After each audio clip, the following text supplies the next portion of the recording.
ஏங்க பூமிக்குள்ள விளையிற எல்லா கிழங்கும் சாப்பிட்லாம் அப்படின்னு நீங்கள் யோசிக்கிறீங்களா?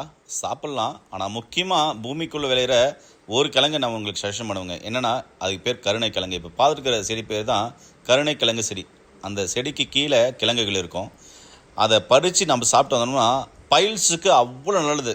கிழங்குகளிலே எந்த கிழங்கும் சாப்பிட வேணாம்னு சொல்லுவாங்க. ஆனால் கருணை கிழங்கு மட்டும் சாப்பிடுன்னு சொல்லுவாங்க. அதுக்கு பேரே கருணை கிழங்கு. உடலுக்கு கருணை செய்யக்கூடிய, உடலுக்கு நல்லதை செய்யக்கூடிய ஒரு அற்புதமான மாமருந்து பார்த்திங்கன்னா இந்த கருணைக்கிழங்கு. இது உடலுக்கு அவ்வளோ குளிர்ச்சி தரும். மலச்சிக்கலை சரி பண்ணும், பைல் சம்மந்தமான பிரச்சனைகளை சரி பண்ணும், பித்தத்தை சரி பண்ணும், மூலாதார சூட்டை சரி பண்ணும். அவ்வளோ நன்மைகள் இருக்குங்க. ஏங்க இந்த கருணைக்கிழங்கை பற்றி சொல்லணும் அப்படின்னு சொன்னால் ஒரு நாள் ஃபுல்லாக சொல்லலாம். இது தாராளமாக எல்லாரும் உணவில் சேர்த்துட்டுவாங்க. மலச்சிக்கல் உள்ளவங்க சேர்த்துட்டுவாங்க, உடல் சூடாக இருக்கிறவங்க சேர்த்துவாங்க. டிரைவர் மற்றும் உடல் உஷ்ணமான வேலை செய்கிறவங்கெல்லாம் தாராளமாக இந்த கருணைக்கிழங்கை வாரத்துக்கு ஒரு முறையாவது இருமுறையாவது சாப்பிட்டு வந்தீங்கன்னா உங்கள் உடல் ஆரோக்கியமாக இருக்கும். இதை சாப்பிட்டு பாருங்கள்.